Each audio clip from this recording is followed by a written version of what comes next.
So I just wanted to get across just sort of background. Ernie's going to go through the main material. But it is sometimes interesting to realize how, not only how right we are, but also, the effects of these. Well, even more, this is, Leibniz, of course, is a perfect example of a scientist, a philosopher, etc., who was completely political, as we know from Graham's book. But I think one thing I want to get across is the intertwining of the fights over the science, the mathematics, the politics, the whole conception of what human beings are. So you get an idea. He says here, this is I forget where it's quoted from, but anyway, this is a quote from Leibniz. The end of politics after virtue is the maintenance of abundance, so that men will be in a better position to work in common concert for those solid objects of knowledge which cause the sovereign author to be admired and loved, God. Then this guy goes on, this is interesting. If Leibniz's insistence on liberty links him to the great English liberals of his century, meaning Locke and Hobbes, his emphasis on charity and welfare separates him from them. He did not stress, as they did, rights or representation, but he was much more interested in welfare and the general improvement of men than any liberal. Now, what's interesting, of course, is this comes from a guy who was not all that favorable to Leibniz. But, the real battle is Leibniz, versus Locke, Hobbes, etc. Now, to get to another, there was something else I was going to do, but let's try to do it now. Let's see. Yeah.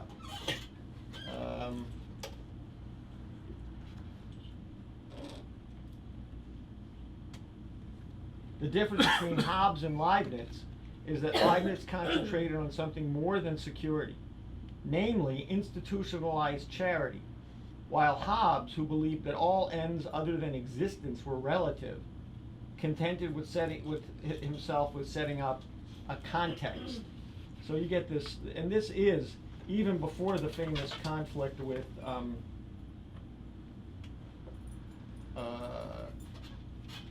Locke, is the complete fight that Leibniz is waging. Now, this also gets to a point.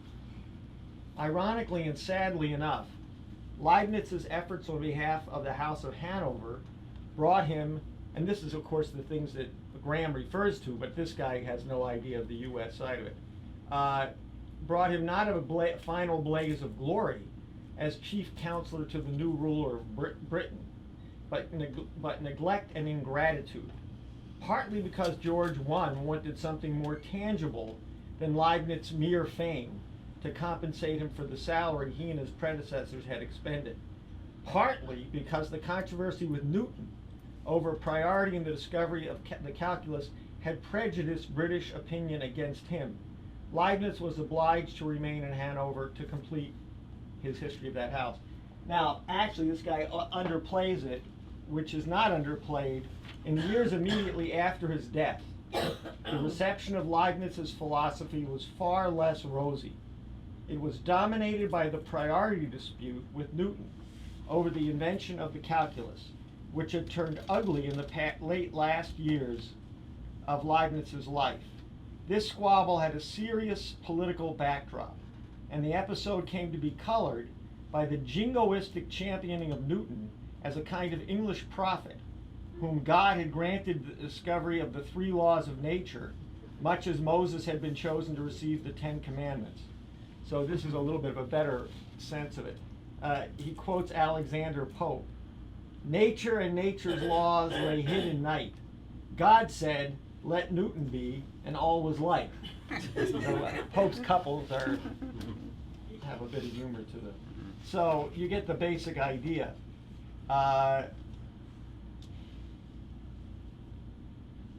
Voltaire, for example, as people know, somewhat more famously. But what is interesting here is to realize, he lampoons Leibniz, and sometimes this is put over on Voltaire's pessimism. Supposedly the pessimism is because of the Lisbon earthquake in 1755, which some people attribute all forms of failings in Europe to this event. There was basically a tsunami that hit Port Lisbon and killed tens of thousands of people. And this was supposed to be, how could that possibly happen? But the truth is, that happened in 1755. Voltaire wrote in 1733 letters concerning the English nation. And he compares the progressive English mentality and that existing on the continent. And so what you get is all the people who don't like Leibniz are of this nature. Pro-British, basically this kind of, well, for example, Locke, of course, pro-slavery. One thing I'm not going to quote from necessarily, but Leibniz was explicitly against any form of slavery. It violated the laws of God and the perfection of man. So you begin to see, to realize that the whole attack on Leibniz, on the priority on the calculus, number one, because the idea was he was a plagiarist, he was a liar, he was unreliable. It wasn't just an argument over priority. The idea was that he had plagiarized Newton, even though it's known that his notes on the calculus predate Newton. In other words, his notes come out in about 1676. Newton doesn't publish anything till the 1680s, let alone the quality of the discovery itself. And this is where this whole debate over space and some of the things that Ernie's going to be getting at. The same thing occurs on the least action principle. And now, probably, well, as this, you can divide the development of modern physics in some ways into the mechanistic approach or the field theory approach, which actually has its roots in the least action principle of Leibniz, and then it develops through the 19th century. And that's a lot of what gets destroyed at the end of the 19th century. Now, the priority also on this was Leibniz. In 1707, there's a letter where he goes through the principle of least action. What really happens in this debate, which David Shavin covered, is Maupertuis claims priority in 1746. And when a guy named Koenig says, I saw the letter that Leibniz wrote, Koenig is denounced. And of course, part of the problem was he couldn't come up with a copy of the letter. But the letter was later discovered, and it was written in 1707. So the priority is Leibniz on least action, it's Leibniz on the calculus, and it's Leibniz in the conceptions of the American later economy and constitution. Yeah, and so you have to understand the attacks on priority are not on priority. They're basically an effort to slander Leibniz in such a way as to undermine his entire series of philosophical scientific breakthroughs. It of course is Leibniz who carries out the mission left by Kepler. I mean, the calculus is really something that comes out of what Kepler needed to do some of what he was doing, or to go further, to work on the solar system and beyond. And that's what Leibniz does. He's working on a totally different conception of space-time that develops really effectively into Einstein in the late 19th and early 20th century, and a whole bunch of other stuff. So, or Riemann, for example. So you have to really think of these things, in a sense, all is politics. Not in the sense that most people think of politics. All of it is a game. It's you lie, cheat, and steal to get a vote. No, I mean politics in the good sense of politics. It all concerns human society, human relations, the nature of man. So this is not just a fight over priority. And a lot of what Ernie's going through over these weeks should be understood. These are the questions that will determine whether you know, we remove Obama, whether Hillary Clinton does what she's supposed to do, whether the BRICS win the fight. These things are not going to be won tactically. Okay? So, otherwise it's going to be Ernie. It's 2 weeks since the last program, so first of all, people had any questions from the last time came to mind that they wanted to bring up, or that well, what we covered was basically the idea of the good, and there were several aspects to it.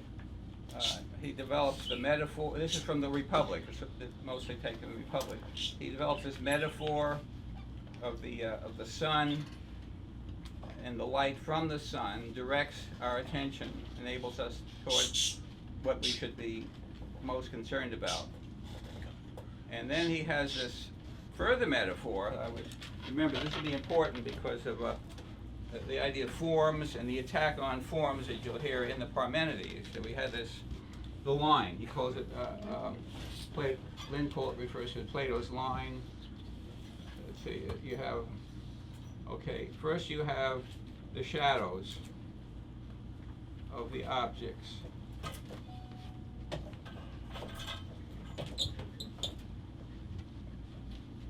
And then you had the objects, which cast the shadows.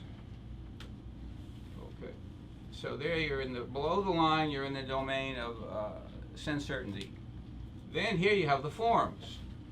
These are the ideas or ideals that the objects represent. And above the forms you have the domain of pure ideas. So, okay.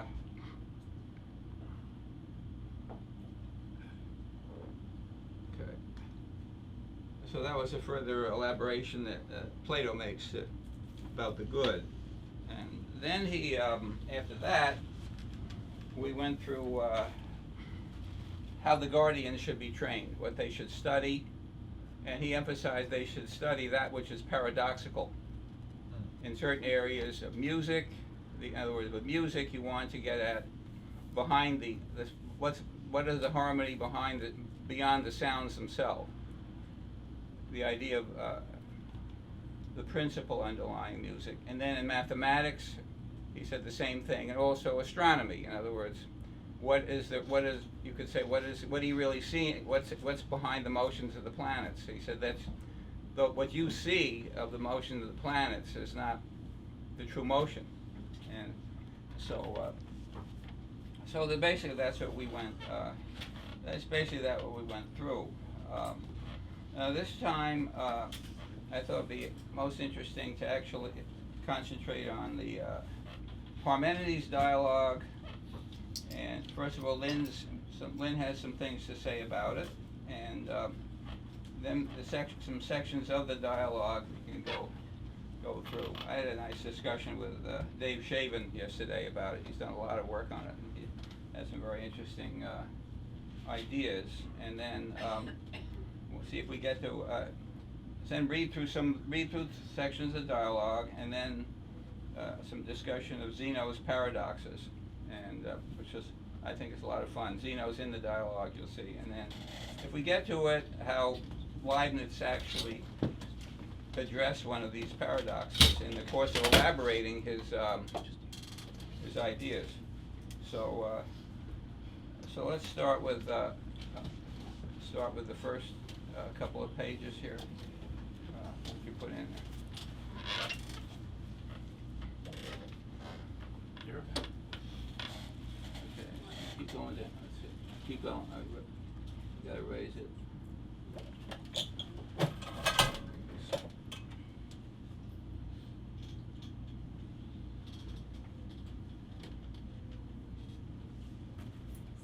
Pretty much where we left off a couple of weeks ago several weeks ago on this. I think this is from Lynn. Yeah. This is what you want? Okay.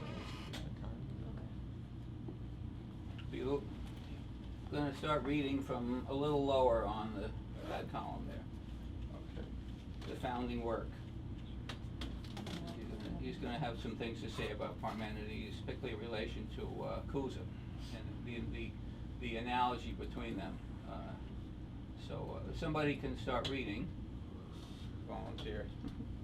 The founding work of modern science is Nicholas of Cusa's De Dacta Ignorantia, in which the pivotal mathematical discovery referenced is Nicholas's revolutionary treatment of Archimedes' theorems on quadrature of the circle. Nicholas's new solution for these theorems is also a form of demonstration of the general solution for the ontological paradox depicted within Plato's Parmenides dialogue. Nicholas's discovery is, in fact, an illustration of Plato's principle of human knowledge, hypothesizing the higher hypothesis.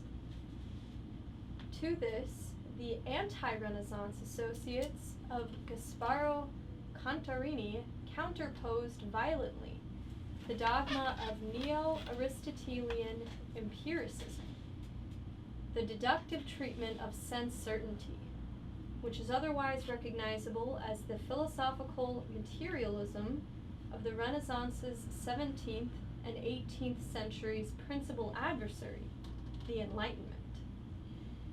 Thus, the spread of the Enlightenment's Kabbalistic empiricism is typified by the influence of such notables as Francis Bacon, Robert Flood, Elias Ashmole, René Descartes, Isaac Newton, John Locke, and Immanuel Kant. The view of the problem of quadrature from the standpoint of Plato's Parmenides shows perhaps most efficiently the root of Newton's clockwinder failure, and exposes also the more general form of practical differences in scientific results between the two opposed Renaissance and Enlightenment methods of work. This shows explicitly in this way the implication of my initial treatment of my own two scientific paradoxes. The gist of the matter is as follows. Do you want to pick up? Someone?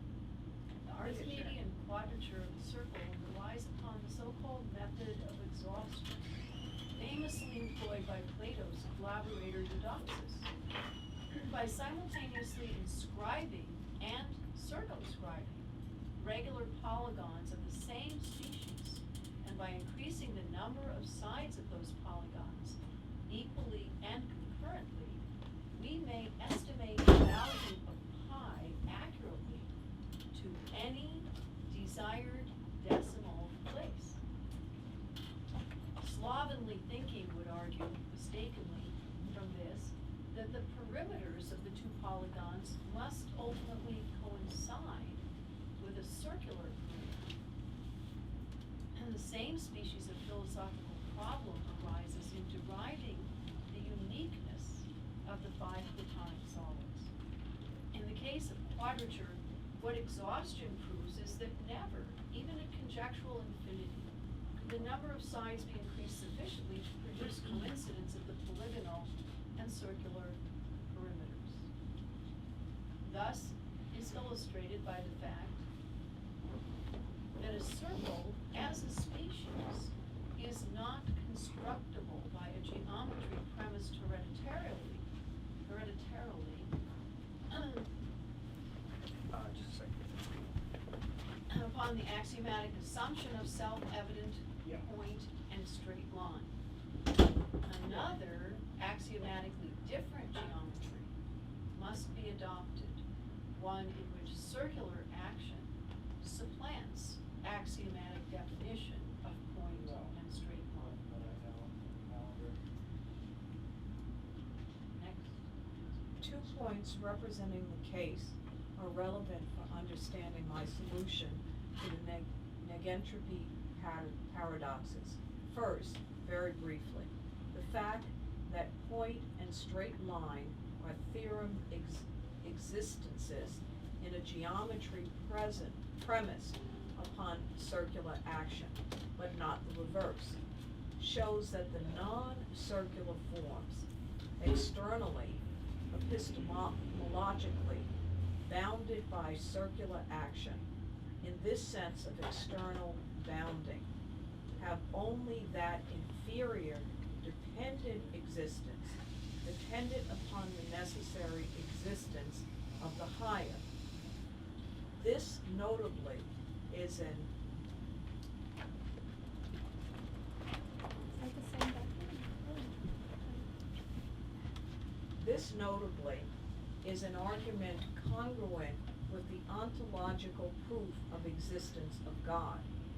Thus, the mind must, so to speak, leap from the falsely imagined elementarity of the simpler to recognize that the elementarity lies actually in the superior. Thus, does human reason free man from subjugation to the bestiality of a neo-Aristotelian sense certainty.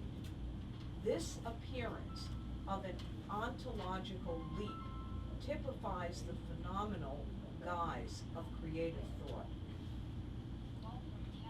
This is the same species of problem posed by Plato's Parmenides.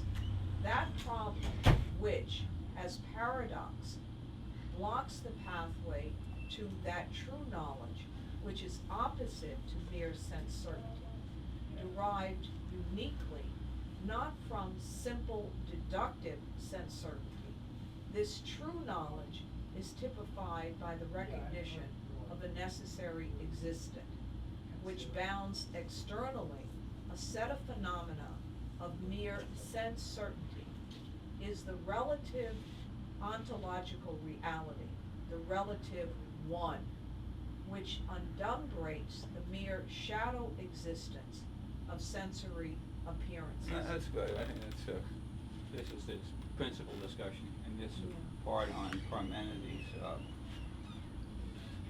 Now one question, why does he say that the Platonic solids represent the same kind of issue as the quadrature of the circle?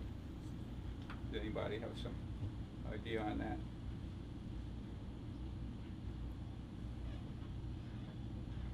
It's the same thing in space. It's not flat. It's the same thing in space instead of being flat. Is it a little louder? I said it's the same thing in space Yeah. instead of flat, of Yeah. projection, flat But projection. how, in what way is it the same principle? Because you cannot get the circle or sphere with multiplying the, I don't know what. You're saying it has to do with the sphere properties, did you say? I don't know. Yes, I said you cannot, with a polygon, if you multiply the side of the polygon, you can never have a circle. Yeah, and what about? A sphere, sorry. Oh, so you're saying it has to do with what you can, Yeah. what you because- can inscribe, what solid, how you can divide the surface of a sphere? Yeah, the sphere can be a projection, projected and Okay. become a circle. Well, yeah, I think he's saying that divisions of there are only so many ways you can divide the surface of a sphere using great circles. And so that's your limited, and then those circles, they mark off the points, of the vertices of the five solids, so that's where. So it's bounding, in other words, the circle bounds, he's saying the circle is a higher order existent, and it bounds the polygons. And similarly, the sphere analogously bounds the Platonic solids, that's what you're saying. Yeah, that's how I see it. Anybody have anything else they wanna add to that? And he's saying the same principle will emerge basically with the Parmenides, that you're stuck in a certain level in the dialogue unless you go to a higher form of, higher power, and Plato you'll see, he sort of sneaks it in, a hint as to what the answer actually is to this paradox. So I think I'm gonna go to, let's go to the dialogue. Next thing is the Parmenides dialogue.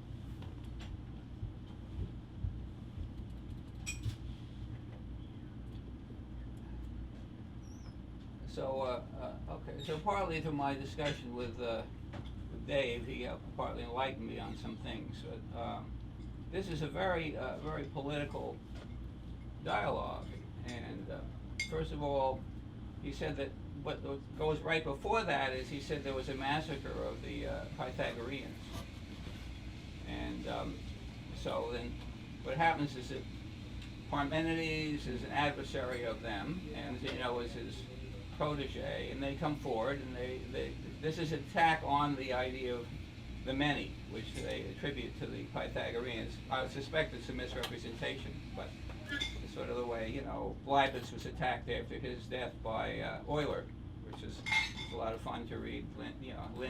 In the Science of Christian Economy, you'll see the Euler's attack on Leibniz and trying to refute the monad through infinite divisibility, and then Lynn's response to that, which I think is very informative. And so here so these two guys have come to Athens. And Socrates is very young at this point. He's just basically, I don't know, adolescent or a very young man. And so apparently Zeno has written a book along, supporting Parmenides. Parmenides apparently is sort of saying you only have one substance, really. The world is one substance. And Zeno has written this thing about how if you start out with the many, you end up with infinite divisibility and paradoxes. So Socrates, Zeno has just read his book to the assembled group. So Socrates, young Socrates now challenges him. So we might start, okay. Somebody want to read? At the start there. When Zeno had finished, Socrates asked him to read once more the first hypothesis of the first argument. He did so, and Socrates asked, "What does this statement mean, Zeno? If things are many, you say, they must be both like and unlike. But that is impossible. Unlike things cannot be like, nor like things unlike. That is what you say, isn't it? Yes. And so, if unlike things cannot be like, or like things unlike, it is also impossible that things should be in plurality. If many things did exist, they would have impossible attributes. Is this the precise purpose of your arguments? To maintain against everything that is commonly said that things are not in plurality? Do you regard every one of your arguments as evidence of exactly that conclusion? And so hold that each argument in your treatise you are giving just one more proof that a plurality does not exist? Is that what you mean, or am I understanding you wrongly? No. You have quite rightly understood the purpose of the whole treatise. I see, Parmenides, that Zeno's intention is to associate himself with you by means of this treatise, no less intimately than by his personal attachment. In a way, his book states that the same position, his book states the same position as your own, only by varying from the form he tries to delude us into thinking that his thesis is a different one. You assert in your poem that the all is one, and for this you advance admirable proofs. Zeno, for his part, asserts that it is not a plurality, and he too has many weighty proofs to bring forward. You assert unity, he asserts no plurality. Each expresses himself in such a way that your arguments seem to have nothing in common, though really they come to very much the same thing. That is why your exposition and his, seem to be rather over the heads of outsiders like ourselves. Yes, Socrates, but You have not quite seen the real character of my book. True. You are as quick as a Spartan hound to pick up the scent and follow the trail of the argument, but there is a point you have missed at the outset. The book makes no pretense of disguising from the public the fact that it was written with the purpose you describe, as if such deception were something to be proud of. What you have pointed out is only incidental. The book is in fact a sort of defense of Parmenides' argument against those who try to make fun of it by showing that his supposition that there is one lead to many absurdities and contradictions. This book then is a retort.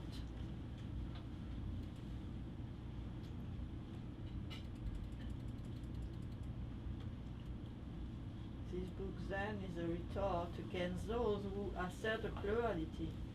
It pays them back in the same coin with something to spare and aims at showing that on thorough examination their own supposition that there is a plurality leads to even more absurd consequences than the hypothesis of the one.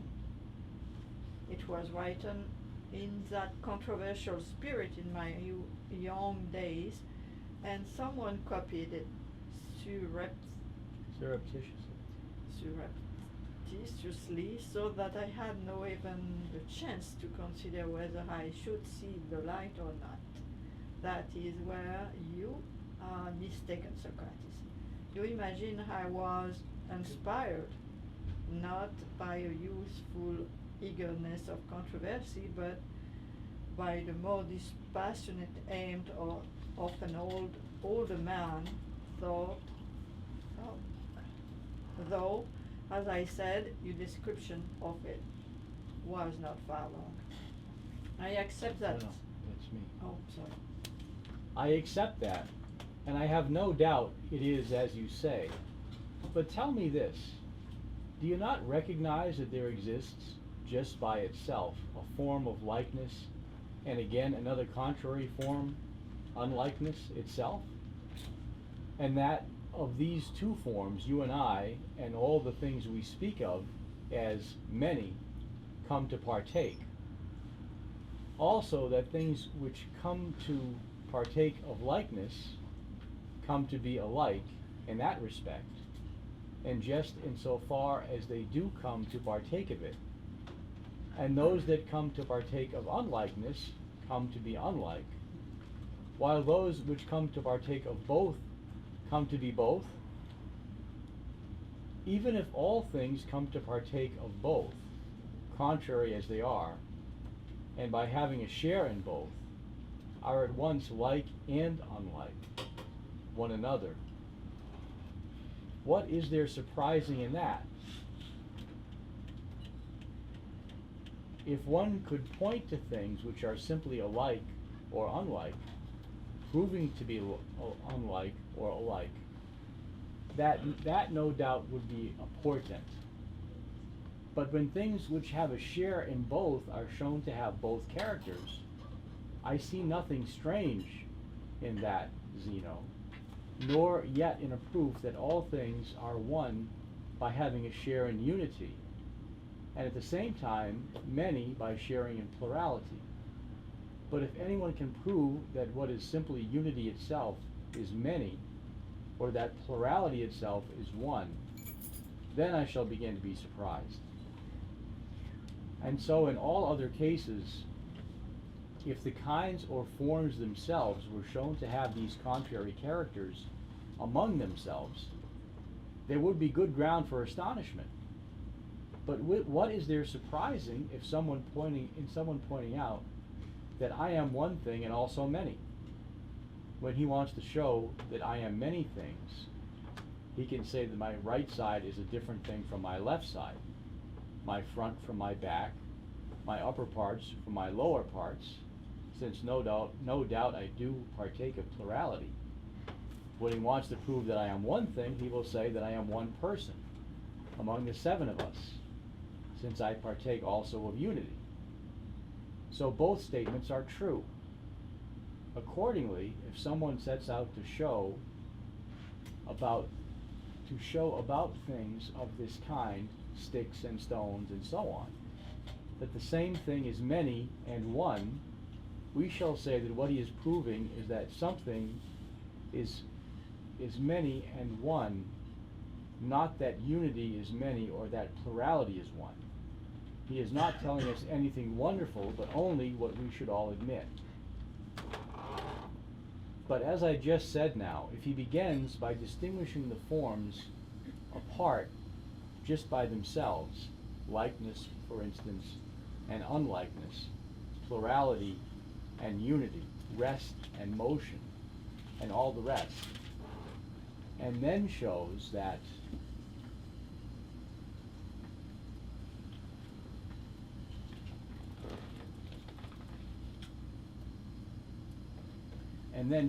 these forms among themselves can be combined with or separated from one another, then, Zeno, I should be filled with admiration. I am sure you have dealt with this subject very forcibly, but as I say, my admiration would be much greater if anyone could show that these same perplexities are everywhere involved in the forms themselves among the objects we apprehend in reflection, just as you and Parmenides have shown them to be involved in the things we see.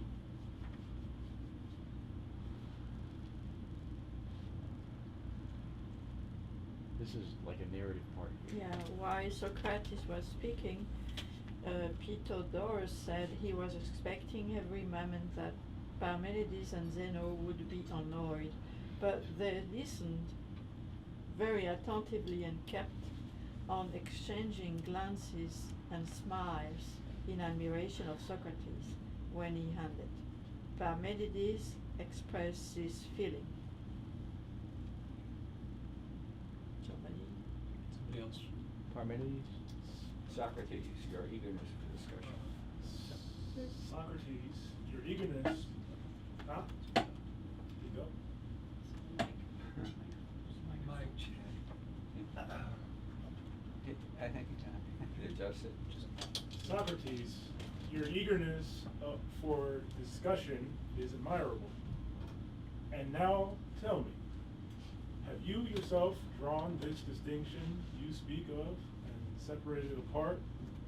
On the one side, forms themselves, and on the other, the things that share in them. Do you believe that there is such a thing as likeness itself, apart from the likeness that we possess? And so on, with unity and plurality, and all the terms in Zeno's argument that you've just been listening to? Certainly I do. And also in cases, And also in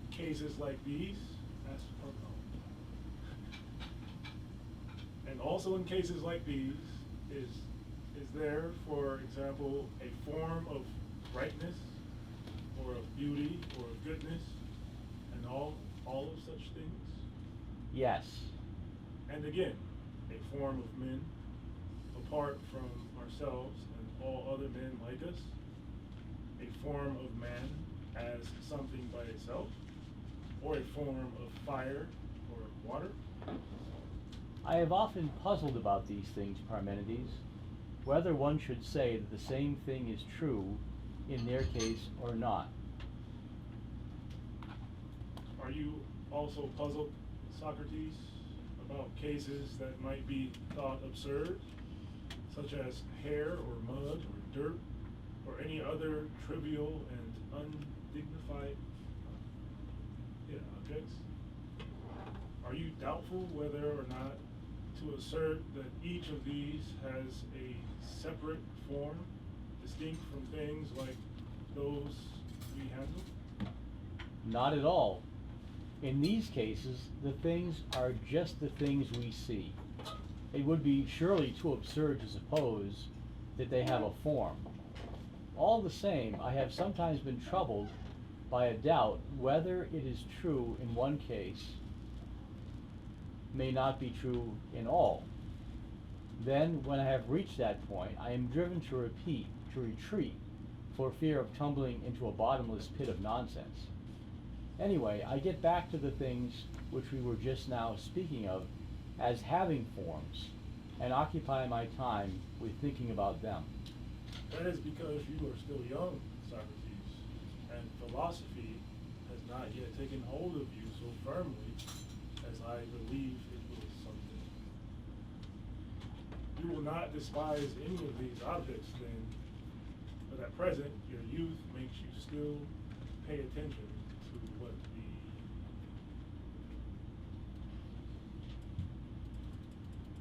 Sorry, this one didn't come out very well. World. Is that world? World.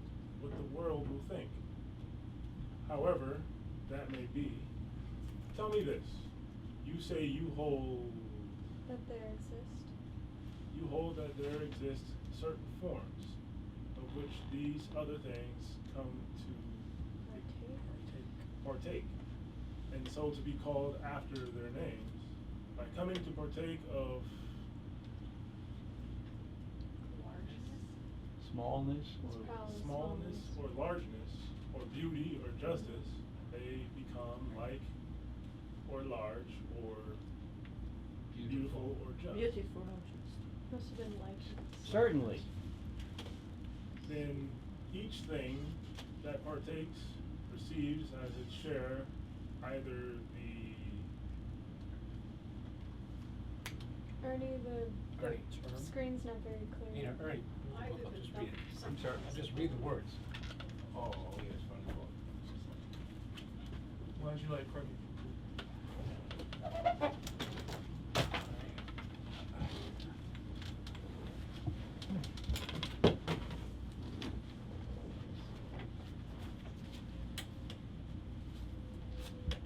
Page 935. 25. Or 25. Do you hold then that the form as a whole, a single thing, is in each of the many, or how? Why? Oh. You're gonna Why have to- should it not be in each, Parmenides? If so, a form which is one and the same will be at the same time as a whole in a number of things which are separate, and consequently will be separate from itself. No, it would not. If it were like one and the same, They, Here, Scott will take over Socrates. No, it's good. Okay. No, because then you're Okay. passing back and forth. not at all? No, it would not. No, it would not. If it were like one and the same. Oh, I see. No, it would not. If it were like one and the same day, which is in many places at the same time, and nevertheless is not separate from itself. Suppose any given form is in them all at the same time as one and the same thing in that way. I like the way you make out that one and the same thing, or that one and the same thing is in many places at once, Socrates. You might as well spread a sail over a number of people and then say that one sail as a whole was over them all. Don't you think that that is fair? Oh, that is a fair analogy? Perhaps it is. That's good. I think you get the Alright. flavor of this mode of argument. So here he's going in and dividing, you know, chopping things up. Chops up the form. You'll see that, you know, this thing about the many and the one, and how the many is, one of their Parmenides or Zeno's arguments is that the many is infinitely divisible. So you really can't do anything with it. So anyway, so remember, this is attack on the idea of forms, which develops, you know, and that Plato elaborates it. So you see in the Timaeus, he talks about basically the composer of the universe working off of a kind of a pattern when he creates things and introduces the forms of the four elements into the mixture when as part of the creation. So the forms that later on become forms of actual things, you know, physical things. Whereas in this place, he says that no, there are no forms for dirt, but you do have forms for ideas. So that so there seems to be an elaboration of the idea. So let's go to the. So what happens then is they go on in this vein, and Socrates, you know, is rather, you know, he's modest, and he says, well, maybe you're right, you know, so Parmenides then sort of says, look, you got to learn rigor, philosophical rigor. And Socrates, well, what do you mean by that? He said, well, you know, the way Zeno has been proceeding, you know, in his book and so on. So then there's a whole group of these guys there and say, well, oh, Parmenides, give us a demonstration. Show us what you mean. Okay. So Parmenides first, he says, oh, it's such a big, at my age, I don't know that I could do that, but all right. So they plead with him, and he says, okay. And so he says, so let's go to the bottom of page 931. You'll see, then you really get a flavor of this. The parts that Lynn is actually talking about. You know, this thing on the forms. I had never heard Lynn comment on that, but this is. I don't have 931. I got 932. This is the stuff he's actually referring to. So here, You're gonna Dennis hear. has a book. There Yeah, are two books. I'm We have sorry? two- We have We have two two. books now, so if you don't have it on the screen. I don't have it on the just read screen. I from- didn't Oh, print. it's I not. didn't do Oh, it's not 931. functioning. Okay. No, I can didn't do do 931. 931. Okay, I didn't copy it. Who want? Great. I'm sorry. we'll go old fashioned. You want another somebody want to read from this then? We just need a volunteer. Sure, I'll. You want to read, Dennis? Here's a third copy. All right. It is a labor committee Bottom office. It's a many. Hey, Instead of a one. 931. You didn't Now, give all me of that. us. Oh, you don't have it. You didn't give it to me. The book over all of us. Oh, I didn't give it to you? You got one at home, I should. Okay. Well then, says Parmenides, if there is a one, of course, the one will not be many. Consequently, it cannot have any parts, or be a whole. For a part is a part of a whole, and a whole means that from which no part is missing. So whether you speak of it as a whole, or as having parts, in either case, the one would consist of parts, and in that way be many and not one. But if it is to be one and not many, Therefore, if the one is to be one, it will not be a whole nor have parts. We have 932. Yeah. So somebody can continue after nor have parts. And if it has, And if it has no parts, it cannot have a beginning or an end or a middle, for such things would be parts of it. Further, the beginning and end of a thing are its limits.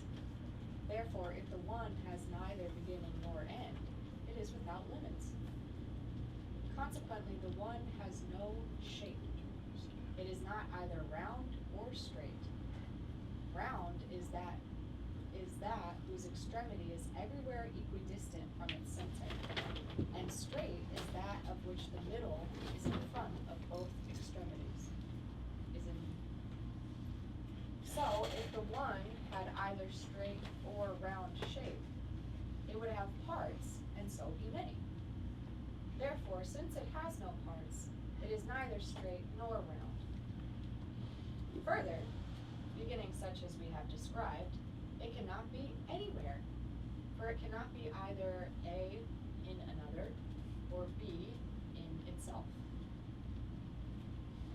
A, if if it were in another, it would be encompassed all round by that in which it was contained, and would have many contacts with it at many points. But there cannot be contact at many points all round with a thing which is one and has no parts and is not round. B. On the other hand, if it were in itself, it would have to encompass it none other than itself, since it would actually be within itself, and nothing can be within something without being encompassed by that thing. Thus, the encompassing thing would be one thing, the encompassed another. For the same thing cannot as a whole be encompassed and be encompassed at the same time. And so in that case, the one would no longer be one, but two. Therefore, the one is not anywhere, being neither in itself nor in another. Next, consider whether, such being its condition, it can be A, in motion, or B, at rest. If it were in motion, it would have to be either moving in place or undergoing alteration, for there are no other kinds of motion. Now, if the one alters so as to become different from itself, it surely cannot still be one. Therefore, it does not move in the sense of suffering alteration. Does it then move in place? If it does, then it must either turn round in the same place or shift from one place to another. If it turns round, it must rest on a center and have those parts which revolve round the center as different parts of itself. But a thing which cannot have a center or parts cannot possibly be carried round on its center. If it moves at all, then, it must move by changing its place and coming to be in different places at different times. Now we see that it could not be anywhere in anything. It is still more impossible that it should come to be in anything. If a thing is coming to be in something, it cannot be in that thing so long as it is still coming to be in it. Nor yet can it be altogether outside it, since it is already coming to be in it. Accordingly, this can happen only to a thing which has parts.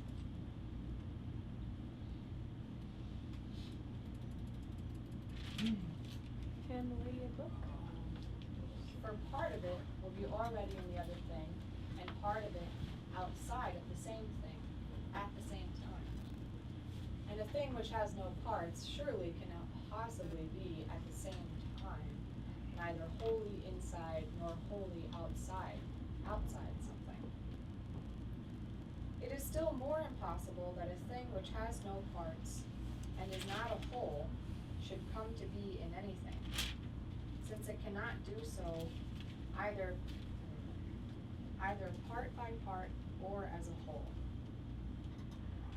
Hence, it does not change its place either by traveling anywhere and coming to be in something, or by revolving in the same place, or by changing. Therefore, the one is immovable in respect of every kind of motion.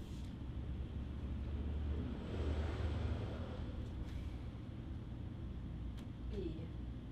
On the other hand, we also assert that it cannot actually be in anything.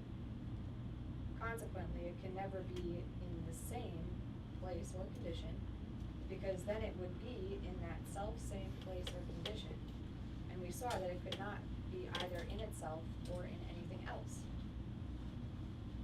The one, then, is never in the same place or condition. But what is never in the same place or condition is not at rest or stationary. It appears then that the one is neither at rest nor in motion. You go? Ernie, should she continue? Further, You wanna continue? Yeah. Continue, Ernie? Oh, yeah, okay. No, should we? I guess we're about, I think that's about, you get the flavor of it. Now, this section ends with the conclusion, a couple of pages later. Therefore, the one in no sense is. That's the conclusion, okay, that's where this leads, all right? All right? So this guy's What does he book is say? about the one? Yeah, on the same section on the one, yeah, that's what he ends up with. Two more pages of these gymnastics, you know. So, Lynn has this, comment on deductive systems. There are two particular characteristics they have. One is they're incomplete. The second is that they're ambiguous. So I think we're seeing the ambiguity spelled out here. So, Lynn is very, very fond of this dialogue. It's very beautiful, and it makes the point that, about, well, you'll see the point. He actually, Plato gives you, go to the next one. Plato, it's like Cicero, you know, and Julius Caesar, the mention of Cicero, it's sort of the clue to what the whole thing, what the game is, you know. What page? The page, 947. He's always trying to reduce the one to a thing. Okay, now this is, see what he's doing is he's trying all these different things. First the one, he starts talking about the one. The second thing is after he says the one, you know, the one is not, then he says, suppose we start with the one is. And then he elaborates that, and one of the first things come out is the one has a being.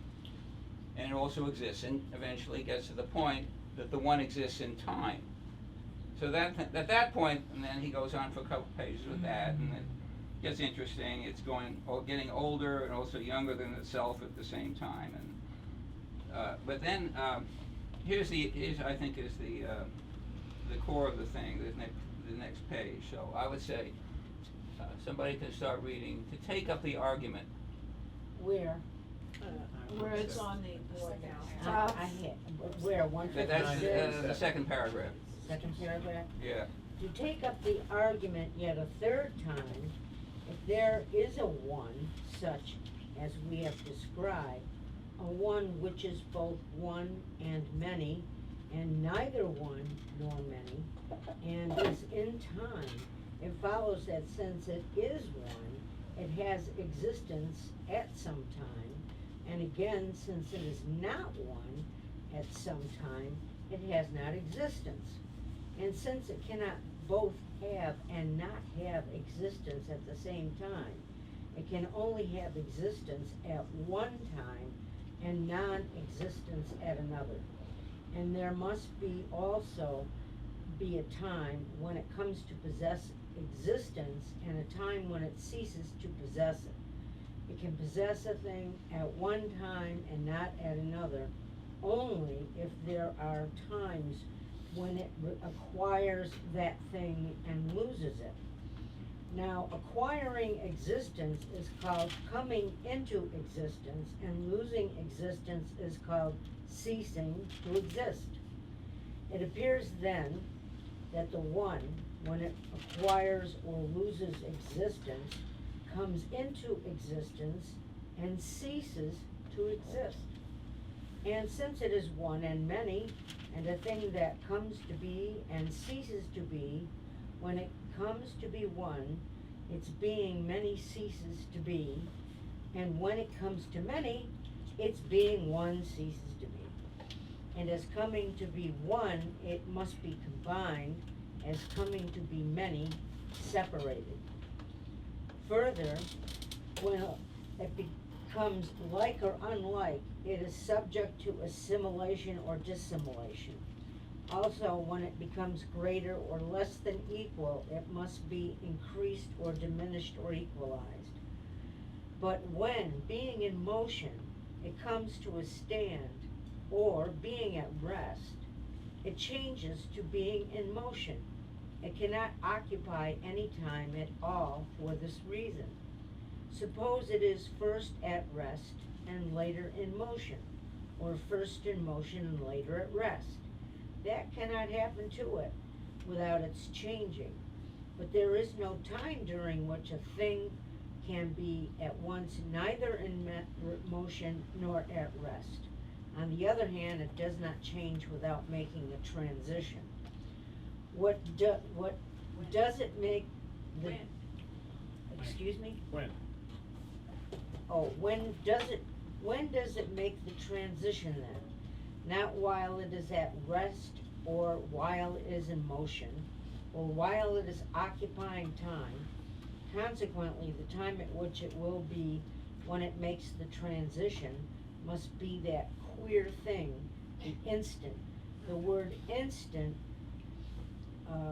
transition, appears to mean something from such that from it, if a thing passes to one or other of the two conditions. There is no transition from a state of rest, so long as the thing is still at rest, nor from motion as long as it is still in motion. But this queer thing, the instant, is situated between motion and the rest. It occupies no time at all, and the transition of the moving thing to the state of rest, or the stationary thing to being in motion, takes place to and from the instant. Accordingly, the one, since it both is at rest and is in motion, must pass from the one condition to the other. Only so can it do both things, and when it passes, it makes the transition simultaneously, instantaneously. It occupies no time in making it, and at that moment, it cannot be either in motion or at rest. That's good. I mean, he's taking some liberties. All of a sudden, he's making this thing I call the instant, which is really it's infinitely small, and yet he's saying all the things happen in it. And then he comes back at you, which you'll see with his paradoxes, to say, well, all you have is an instant, so nothing can happen there. So he's there's a lot of tricks here, but the issue is more fundamental, because you'll see with Zeno's paradoxes, lots and lots of work up to the present day has been devoted to resolving these paradoxes. These are mathematicians writing in mathematical journals. But the point I think is valid is that these are metaphysical paradoxes. They cannot be addressed they cannot be solved mathematically. So the point is missed. And Lynn also remarks that of all the commentaries on the Parmenides dialogue, the cruciality of this idea of change is missed. They treat it on the level of sense certainty, of the deductively. So I think that's very, very important. Now, when Lynn says it changed, yes, it is changed. But what Lynn means by change, as you'll see, I don't have that here today, but what he's talking about is revolutionary axiomatic change in thought. It's not just ordinary, any old change. And that's why he is comparing the Parmenides dialogue to the idea of the dialogue to Cusa, because what Cusa's doing is introducing a revolutionary axiomatic change. And Plato, in his own way, is saying the same thing, because he was that kind of a thinker. This is how Lynn interprets Plato, as how Plato was thinking, and that's also how Lynn how Lynn thinks. So let's have a little fun. Let's go to unless anybody want to comment on this so far. Sort of like quantum physics. Huh? It's like particle physics today. You just make up things, You just make up new particles to answer the I would think so. I mean, the point is that these ways of thinking, deductive thinking, is the dominant hegemonic way of thinking about everything. So it would have to go up. These kinds of paradoxes will have to keep coming up until people think the way Lynn does, or Plato, or Leibniz. Okay. So let's take a look at these. Let me see, page. What was it? The dichotomy, page 45. It's not in this. That's another different book. This is in the Parmenides, okay. or this is in a Somebody can, I guess, just read the first, Different just in the first paragraph. What is that from, Ernie? This book, Zeno of Elea, it was written in 1936, yeah. It's just a, I'm sorry, but what is this, who's the author of the book and who's talking? H.D.P. Lee, he's a translator. But He's- it's Zeno. Translation of Plato? Of Zeno.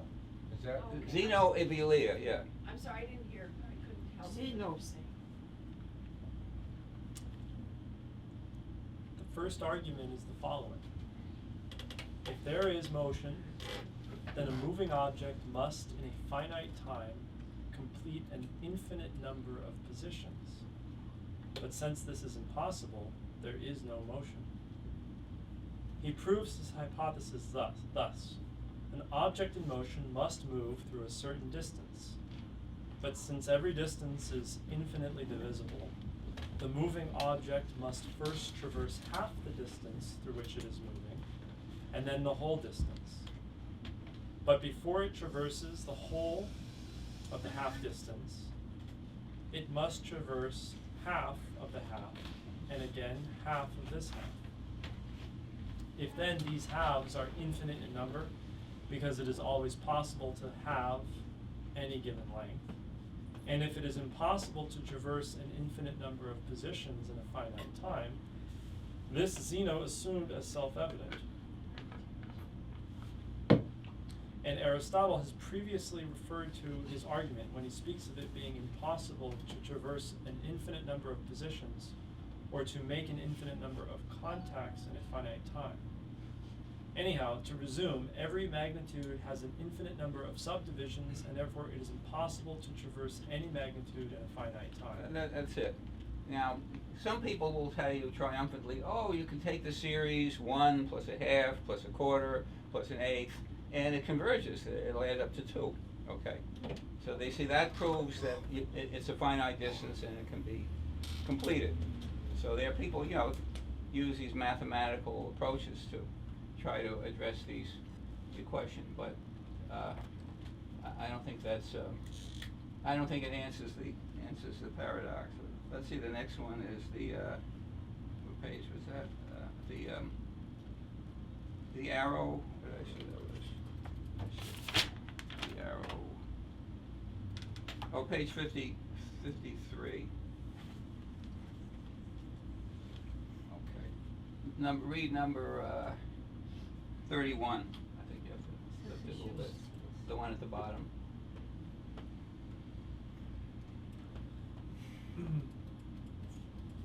Zeno's argument, after making the preliminary assumptions that everything, when it occupies a space equal to itself, is either in motion or at rest, that nothing is in motion in the instant, and that an object in flight occupies at each instant a space equal to itself, seems to infer as follows: the flying missile occupies a space equal to itself at each instant, and so during the whole time of its flight. What occupies a space equal to itself at an instant is not in motion, since nothing is in motion at an instant. But what is not in motion is at rest, since everything is either in motion or at rest. Therefore, the flying missile, while it is in flight, is at rest during the whole time of its flight. Okay. Anybody have any comment on that one? That's a killer. Because there is an affinity of instance, it was at rest all the time. Okay.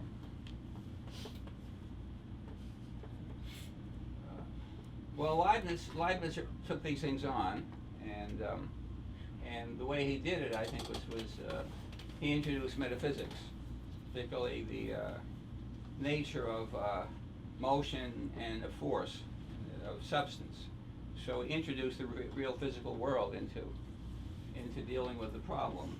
And here he has, he wrote this essay, which was published, Acta Eruditorum, 1698, on nature's self, or on the inherent force and actions of created things. Now this is, he's intervening in a debate, which between Dr. Shellhammer and Dr. Sturm, and the issue is, what is nature governed by intelligences, or is there some other principle at work in nature? In other words, they're responding to an article or a book by Robert Boyle, who says that the term nature should be avoided and mechanism substituted for it.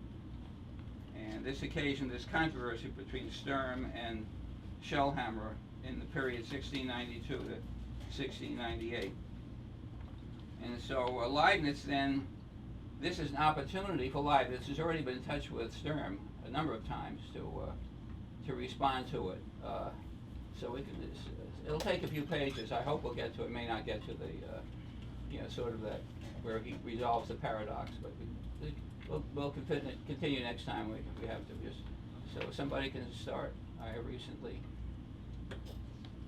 recently had sent to me the apology published in Altdorf by that most noted and, in mathematical and physical matters, deservedly famous man, John Christopher Sturm, in defense of his dissertation De Idolo Naturae, which had been attacked by an outstanding and most gifted physician of Kiel, Gunther Christopher Schellhammer, in a book on nature.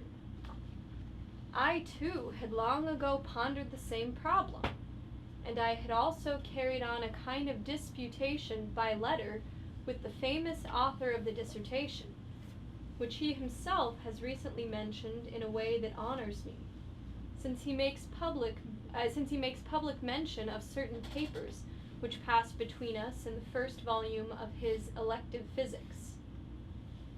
I was therefore all the more willing to set my mind and attention to this argument, which is so important in itself, judging it necessary to explain my own opinion and the problem itself a little more clearly in terms of the principles which I have now stated so many times.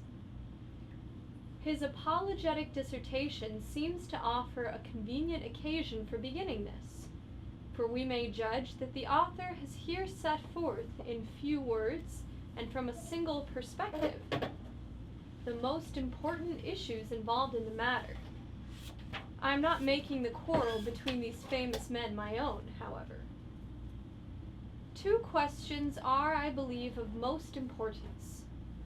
The first, in what does the nature consist which we customarily ascribe to things whose attributes, as they are usually understood, Mr. Sturm considers to reek somewhat of paganism? The second, whether there is any energy in created things. This he seems to deny. As for the first question, suspense, on nature itself, if we are to discover both what is and what is not, I agree that there is no world soul, and I admit also that the wonderful events which occur daily, and because of which we commonly say rightly that the work of nature is a work of intelligence, are not to be ascribed to certain created intelligences endowed with wisdom and power proportional to such a task. But universal nature is, so to speak, the artifice of God, and such a work indeed that any natural machine whatever consists further of infinite organs. This is the true but little noted distinction between nature and art, and so entails an infinite wisdom and power on the part of its author and governor. So I consider the omniscient heat of Hippocrates, the soul-giving Chalcoldea of Avicenna, the most wise plastic power of Scaliger and others, and Henry Moore's hylarchic principle to be in part impossible and in part superfluous. I'll just read the footnote. On the various vitalistic theories of nature, which Leibniz had criticized in 1669, you just see the following pages. He frequently cited the pseudo-Hippocratic work, Parmenides, especially in its correspondence with Arnauld, in connection with his views that animals are never truly generated or destroyed. I consider it sufficient that the mechanism of the world is built with such wisdom that these wonderful things depend upon the progression of the machine itself, organic things particularly, as I believe, evolving by a certain predetermined order. And I agree when this illustrious man rejects the figment of a certain wise created nature which forms and governs the mechanisms of physical bodies. But I do not agree, and I do not think it conformable to reason, that we should deny that any creative force resides in things. Does that sound like, Lynn, about negentropy? That negentropy resides in, particularly in the very small and in the very large, and in in biology and living processes, and so what Leibniz is saying, there is this active creative force resides in things. Now, I don't know if anybody else before Leibniz put it just that way. Maybe there was, somebody might have an idea, but I think this is very, very, very, very striking, that this belief that he elaborated and turned into a source of many, many discoveries. So I just wanted to say that. Ernie, could Yeah. we come back to this part at the end of the class? I don't want to interrupt you, but I'd like to make a comment. Do we Yeah. make it now or later on? So Maybe you- later, because we're Okay, a if you little want it later, short. fine. We're almost Towards the end, I'm we have a few the end, minutes. yeah. I have said what nature is not. Let us now examine a little more closely what this nature is, which Aristotle has well called the principle of motion and of rest. Though that philosopher seems to me to take the term more broadly than its accepted meaning, and to understand by it not only local motion and rest in a place, but change and Greek word, or permanence in general. And he refers here to Aristotle's physics, and, okay, that's it. I may also point out in passing that the definition which he gives of motion, though more obscure than it should be, is not as inept as it seems to those who assume that he meant to define only local motion. But to return to the point, Robert Boyle, a man of distinction and thoroughly at home in the observation of nature, wrote a little work on nature itself, the argument of which, if I remember rightly, amounted to this: that we must hold nature to be the mechanism of bodies itself. So you were calling? Superficially, this can be approved, but to examine the matter with greater care, we must distinguish principles from derivative matters within this same mechanism. Thus, it is not enough in explaining a clock to say that it is moved by a mechanical principle, without further distinguishing whether it is driven by a weight or by a spring. I have already expressed more than once a view which I believe will be of use in preventing mechanical explanations of natural things from being carried to abuse in injuring piety, as if matter can stand by itself and mechanism needs no intelligence or spiritual substance. The view, namely, that the origin of this mechanism itself has come not from a material principle and mathematical reasons alone, but from a higher, and, so to speak, a metaphysical source. One important indication of this, among others, is provided by the foundation of the laws of nature, which is not to be found in the principle that the same quantity of motion is conserved, as had been commonly held, but rather in the principle that the same quantity of active power is necessarily conserved. And indeed, a thing which I discovered happens for a most beautiful reason. The same quantity of motive action also, the value of which is far different from what the Cartesians think of as the quantity of motion. After two mathematicians who easily rank among the foremost in ability had discussed this matter with me, partly in letters and partly in publications, one of them came over to my camp completely, and the other, after long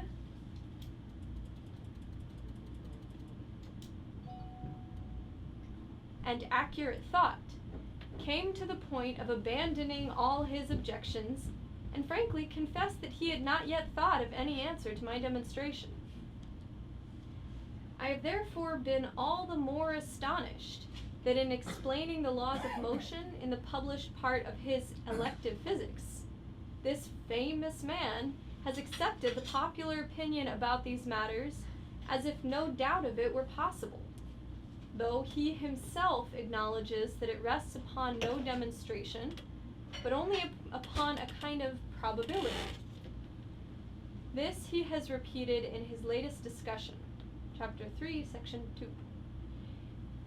But perhaps he wrote this before my own views had appeared, and then either had no time to revise what he had written, or did not think of it, especially since he believed that the laws of motion are arbitrary, a view which does not seem to me to be entirely consistent.